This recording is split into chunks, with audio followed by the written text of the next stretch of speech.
Olá, seja muito bem-vindo a este canal. Bem, hoje vou fazer um vídeo num formato um pouco diferente do que o usual. Estou aqui numa praça, aproveitando aqui esse lindo dia, tomando um sol, isso é ótimo, faz bem, né? Faz bem para a saúde, muito bem. Eu estou fazendo esse vídeo hoje nesse formato justamente porque eu sempre leio os comentários lá dos vídeos, viu? Eu leio, respondo vários deles. Agradeço a você por comentar lá nos nossos vídeos. E algumas pessoas perguntaram para mim por que eu pedi o meu cancelamento como ancião. Eu era ancião lá das Testemunhas de Jeová, isso foi há muitos anos atrás. E por que naquela época eu decidi, de repente, pedir o meu cancelamento? Quer dizer, eles não me tiraram, viu? Eles não me tiraram, eu que pedi o meu cancelamento. E também, assim, o que me motivou mesmo a sair como ancião? Bom, vou contar para vocês um pouco desde o início, né? Eu já havia dito num dos vídeos aqui desse canal, como que a organização, como que eu me tornei testemunho de Jeová, e como que a organização das Testemunhas de Jeová, ela engana as pessoas no sentido de tentar apresentar a elas um cristianismo que ninguém jamais em 2000 anos havia descoberto. É assim, exatamente isso. O cristianismo tem 2000 anos. Os apóstolos, eles ensinaram tudo a respeito de Jesus Cristo há 2000 anos atrás. E as Testemunhas de Jeová afirmam que durante esses 2000 anos as pessoas nunca souberam o que é o cristianismo, certo? Quer dizer, nunca praticaram o cristianismo verdadeiro. Eles apenas começaram a praticar o cristianismo verdadeiro quando o senhor Charles Taze Russell, lá em 1870 e alguma coisa lá, ele começou a estudar com muitas aspas a Bíblia Sagrada, né? E propagar verdades com muitas aspas que os cristãos jamais eles tinham visto em 2000 anos. Quer dizer, estranho isso, né? A gente lê lá na Bíblia, mostrei num dos vídeos aqui desse canal, lá em Gálatas capítulo 1, versículo de 6 a 9, que nós cristãos temos que acreditar nos ensinos dos apóstolos. Mas o senhor Charles Taze Russell, depois o senhor Rutherford, eles vieram com ensinos que os apóstolos não tinham ensinado. Os apóstolos, eles ensinaram que em 1914 seria o retorno de Jesus? Os apóstolos ensinaram isso, interpretaram aquele sonho lá do rei Nabucodonosor de uma forma que levasse a essa data? Eles ensinaram isso, os apóstolos? Acho que não. Eles ensinaram que existiria uma geração que não passará de 1914 até o fim, e agora é sobreposta? Ensinaram isso? Não, não ensinaram.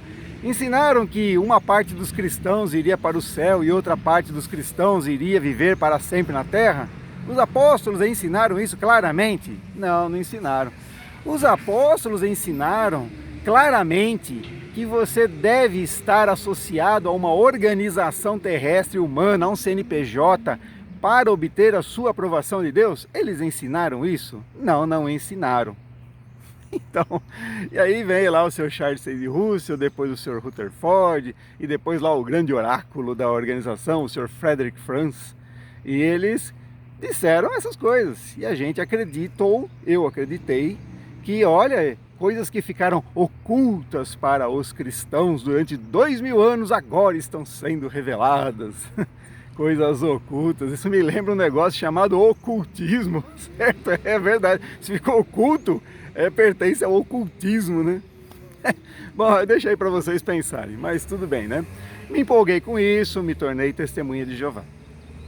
Só que aí acontece um fenômeno dentro das Testemunhas de Jeová que eu não comentei com vocês, né? A organização ela é diferente para os homens e para as mulheres, certo? É diferente. As mulheres, qual que é a expectativa que as mulheres têm dentro da organização? As mulheres, elas têm que trabalhar no campo, elas podem ser pioneiras, elas têm que ir lá que limpar o solo no reino, certo? E elas vão ser o quê? Elas vão ser a esposa de alguém, certo? Ah, é a esposa do superintendente de circuito, a esposa do ancião, a esposa do betelita, a esposa não sei de quem, certo? Sempre uma função decorativa. Isso é as mulheres, tá? E os homens? Bom, como a organização, vocês já sabem, a organização ela é machista, certo? quem ocupa cargos dentro da organização são homens, não mulheres. Então, como tem menos homens do que mulheres dentro da organização, pode ver, tem mais mulheres que homens, né? O que acontece com os homens? Quando o homem ele se torna testemunho de Jeová, eles na realidade forçam a barra para que você logo se torne servo ministerial.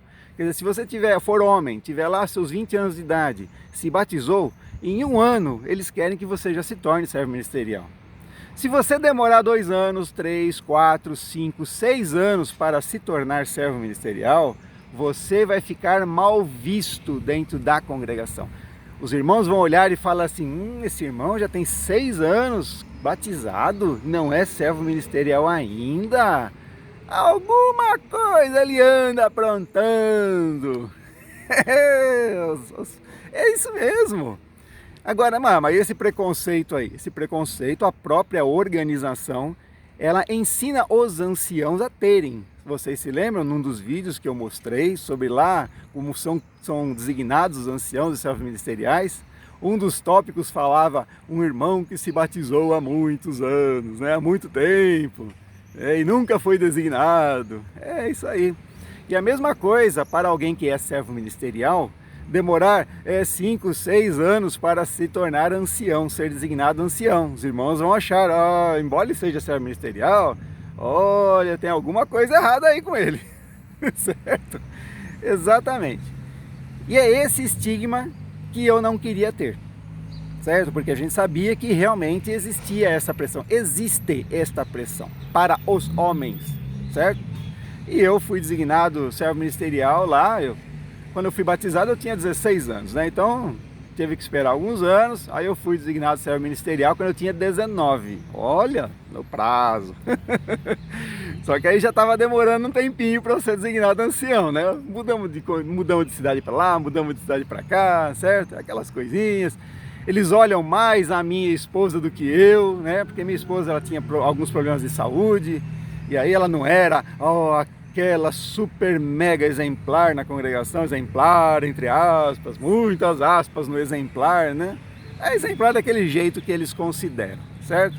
E aí demorou um pouco a minha designação como ancião, né? Isso estava me incomodando já. E eu queria progredir espiritualmente. A gente achava, a organização nos leva a crer que isso é um progresso espiritual, grande progresso. Bom, chegou o dia, alguns anos depois, eu acho que eu levei 8 anos para ser designado ancião. Aí, beleza, fui designado ancião. Agora, puxa, que responsabilidade, agora eu sou um homem espiritual. Mas aí, eu ganhei um livrinho. Eu ganhei de presente quando eu me tornei ancião, ganhei um livrinho. Os anciãos lá da congregação me deram aquele livrinho. Aquele livrinho que eu vivo mostrando eles aqui, né? Só que, claro, a versão que eu ganhei foi a versão de 1991. Era um de capa azul, né? Capa dura ainda. Era mais bonitinho, né? De capa dura, bonitinho. E aí, olha, que livro interessante. O livro dos anciãos, esse. E o irmão me falou assim, olha, quando vão ter as escolas de anciãos, eu participei de uma, né? Nós vamos usar este livro aí como base. Puxa, que legal! Vamos começar a ler isto, né? Claro, eu comecei a ler lá como que são organizadas as reuniões e tudo mais. Tem uma série de instruções mecânicas. E aí eu vi que tem muita parte nele que fala sobre comissão judicativa. Ou seja, metade do livro praticamente, ele fala só sobre isso. Acho que mais da metade, aliás, fala sobre isso. Quer dizer, já comecei a ficar já com a pulga atrás da orelha. Falei, puxa, o negócio aqui é sério. Muito bem. E aí, logo, na primeira congregação onde eu estava lá, certo? No interior do estado de São Paulo, como ancião, já surgiu a primeira comissão judicativa. Para eu participar. Ah, meu Deus do céu, que coisa. E aí, o que acontece? Eu como sempre fui sincero nas questões espirituais, né? Na organização espirituais entre aspas, né? Não tem nada espiritual ali. Mas eu sempre fui sincero nisso. Eu sempre entendi que como Jeová ele é misericordioso, nós anciãos temos que ser misericordiosos. Sempre entendi isso. Então eu mal li aquele livrinho, certo? Para preparar para a primeira comissão judicativa. E aí teve lá o problema lá, né? Vocês sabem, problemas sexuais. A irmã lá que pulou a cerca. É isso que aconteceu, certo? Só que aí começa, aí eu percebi a atitude dos outros irmãos, né? Aqueles irmãos que eu conhecia eles como anciãos há muito tempo, né? Aí você vê ali quem são realmente aqueles caras, viu? Como são grossos, como foram grossos com a irmã. E eu tentei ser compassivo, fui compassivo com ela, tá? Na primeira comissão judicativa. E convenci os irmãos de não desassociar a irmã. Convenci os irmãos de não desassociar a irmã. Eles queriam desassociar a irmã, queriam jogar ela lá na cova dos leões, certo? Mas eu convenci não desassociar. Não foi desassociado. Muito bem. Depois mudei de congregação, certo? Fui para uma outra cidade no interior do estado de São Paulo. E lá também tinha lá o superintendente presidente na época. Hoje eles falam coordenador, né? Mas o superintendente presidente, o chefe lá, o manda-chuva. Mas aquele era o fofoqueiro mor, hein? Meu Deus do céu, aquele era o fofoqueiro mor, sabia de tudo. Eu ficava até pensando assim, puxa, como é que ele sabe tudo? Será que é o Espírito Santo, né? Que revela para ele tanta coisa que acontece errada na congregação, né? Não é Espírito Santo assim vindo do céu, não, é o Espírito Santo, santo entre aspas, da língua alheia, né? Era isso aí. E lá era a comissão judicativa uma atrás da outra. E eu sempre naquele negócio de tentar salvar a pessoa, tá? Participei então no total de 10 comissões judicativas. Consegui salvar 8 pessoas. Consegui salvar 8 pessoas que não foram desassociados. Nisso, os anciãos, eles ficaram de olho em mim, ó. Ó, de olho em mim. Oh, esse irmão é muito mole. Esse irmão aí é um babaca, é um frouxo esse irmão aí, né? Não tem pulso firme. Tá bom, né? Agora vamos lá. Aí aconteceu o seguinte. A família desse sujeito aí, que era o superintendente presidente, que era o coronel, ele era coronel mesmo, era um senhorzinho de idade já, bem coronelzão mesmo. O filho dele era ancião também na mesma congregação, já tinha um pouco mais velho que eu, cara, certo? Ele tinha 2 filhas também, uma pioneira regular, certo? A esposa pioneira regular e a outra filha dele lá, mais ou menos, né? Então, essa filha mais ou menos aí. Essa filha mais ou menos, ela pelo jeito bateu o pé lá na casa dele que ela queria fazer faculdade. Ela queria, né? Certo? Esse irmão deixou, né? Não sei como, mas o coronelzão lá deixou, certo? Por quê? Porque ele tinha feito faculdade, certo? As regras do livrinho, elas valem, tá? Se um quer ferrar o outro, tá? Quando um encobre o outro, tranquilo, porque ele tinha feito faculdade. Aí ela foi lá e fez, estava lá, ninguém sabia que ela estava fazendo faculdade na congregação, certo? Por que será que ninguém sabia, né? Muito bem. E aí, um belo de um dia, o filho dele, que era ancião, junto comigo lá na congregação, chegou para mim e falou assim, olha, Adriano, puxa, minha irmã aprontou. Esse negócio de faculdade não ia dar certo mesmo, não ia dar certo esse negócio de faculdade. Ela aprontou. Aprontou o quê, irmão? Ah, irmão, ela aprontou. Arranjou um namoradinho lá na faculdade e eles foram lá às vias de fato. Falei, irmão, tá vendo? Esse negócio de faculdade não presta mesmo, um negócio assim mesmo. Então vamos formar uma comissão judicativa. Imagina só agora, a congregação tinha 5 anciãos. Um deles era o pai da moça, o outro era o irmão da moça. Eles não podiam participar da comissão. Comissão tem que ser com 3. Ou seja, eu não consegui escapar, sobrou os outros 3, certo? Eu não consegui escapar, tive que ir lá. Vamos lá, formamos a comissão judicativa para a moça. Chegou lá, a moça chegou, já de cabeça erguida. Foi lá, confessou tudo. Olha, se você quisesse perguntar até se usou camisinha ou não, ela ia falar, certo? Ela falou tudo, confessou, né? Eu fiz mesmo, não sei o quê, pá. E aí eu, né, idiota, ainda tentei usar aquele amor, né? Certo? Então, irmã, mas olha, Jeová é compassivo, não sei o que. Tentei ainda dar aquele negócio para tentar não desassociar a moça, certo? Eu tentei fazer isso ainda, para não desassociar a moça. A moça foi grossa comigo. Parecia que quem estava sendo julgado era eu, né? A moça foi grossa comigo, certo? Muito bem. Decidimos então lá, depois se coloca lá para fora. Eu vou explicar como é que funciona a dinâmica dessas porcarias, desses tribunais farisaicos aí, tá? Ainda tem lá um capítulo do livrinho lá que explica bem isso. Aí a gente pegou e decidiu entre a gente, não tem jeito. Até eu mesmo, acho que não tem jeito mesmo. Desassociamos a moça. Tudo bem, foi lá desassociada, falamos para ela, olha, você pode apelar se você quiser, se você achar que não foi justo. Não, pode desassociar. Não, tem 7 dias. Não, pode anunciar. Tá bom. Muito bem. Então tá ótimo, foi desassociada, eu fiquei muito chateado porque não consegui salvar uma, né? Consegui salvar a maioria dos outros, mas essa daí eu não consegui salvar. Até parecia que ela queria ser desassociada, né? Bem, aí aconteceu o quê? Passou-se uns 2 meses mais ou menos, e esse aí que era o filho o outro ancião lá que era filho do chefe, filho do coronel, chegou, ele morava perto de casa, né? Eu fui na casa dele, e aí ele estava chateado, triste, quase chorando o cara tava assim, um trapo, cara. Aí eu falei, o que aconteceu? Ele, rapaz, você não imagina, minha irmã, o que minha irmã aprontou? Falamos, o que ela aprontou? Você acredita que ela mentiu? Mentiu para todos nós. Ela não fez nada.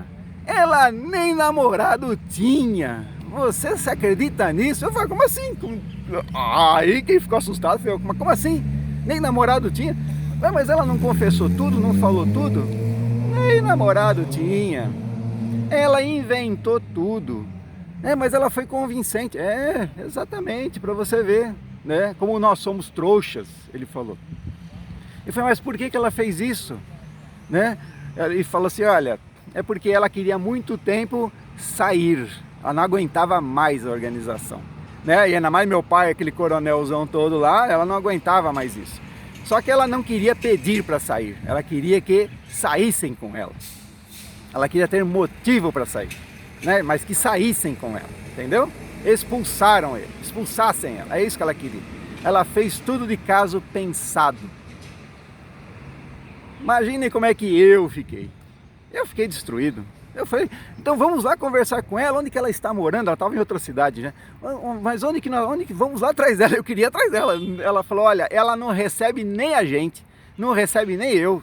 Fiquei sabendo através de um parente lá, um primo lá, certo?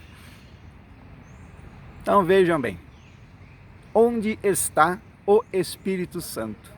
Foi isso o que eu pensei naquela ocasião. Fiquei de consciência super pesada, tá? Mais ou menos uns 2 meses depois disso que eu fiquei meditando nisso. Foi a única época na minha vida em que eu fui consultar psicólogo, certo? Fiz consulta com psicólogo por conta disso. Claro que eu não contei para o psicólogo, né? O porquê, né? Mas eu pirei, tá? Pirei, realmente. Então, uns 2 meses depois que ele falou isso aí para mim, eu fui lá e decidi bem. Não quero mais isso para mim. Não quero mais ser ancião. Isso é fria. Isso é errado. Errado fazer o que nós fazemos, certo? A organização está errada em mandar fazer isso. Julgar as pessoas. Como assim julgar as pessoas? Sabe? Eu fiquei realmente decepcionado. Fui lá e escrevi uma carta, só que uma carta, eu não escrevi isso na carta, né? Senão eles iam ficar bravos comigo, olha lá, tô apostatando, é isso que eles iam fazer. Então eu escrevi uma carta dizendo que, olha irmãos, olha, eu não me sinto na capacidade para esse cargo tão importante, santo, maravilhoso, certo? Eu não me sinto na capacidade, não sei o que e tal, escrevi uma carta lá, chorando, tal, puxa, né, e tal, e etc. E eles aceitaram e foi anunciado que eu não era mais ancião, certo? Mas vocês acham que ficou de boinha? Não. Fiquei anos com a consciência pesada, certo? Muitos anos com a consciência pesada. tá? Para vocês verem como que isso marca. Realmente, eu percebi naquela época, estamos fazendo alguma coisa errado. Isso aqui não está certo. Não está certo isso. Fazer esses julgamentos aí. Não, não está certo isso. Aí você começa a ler a Bíblia, aí eu comecei a fazer o que eles não gostam de que você faça. Leia a Bíblia. Leia a Bíblia sem as publicações. Você vai perceber que você vai entender diferente do que eles explicam naquelas publicações com aquela neurolinguística toda deles lá. Certo? E aí eu percebi, estamos fazendo coisas erradas. Estava fazendo uma coisa errada. Sendo ancião e julgando as pessoas. Muito bem. Então é isso, meus queridos. É exatamente isso o que aconteceu, tá? Então é por isso que eu deixei de ser ancião, que eu pedi para deixar de ser ancião, certo? Exatamente porque eu percebi que isso é apenas humano. E são pessoas pecadoras tentando ser santos e julgando outras pessoas, certo? É ridículo isso. Muito bem, esta é a experiência minha que eu gostaria de contar a vocês. Eu agradeço muito a você por você ter assistido a esse vídeo e estar neste canal.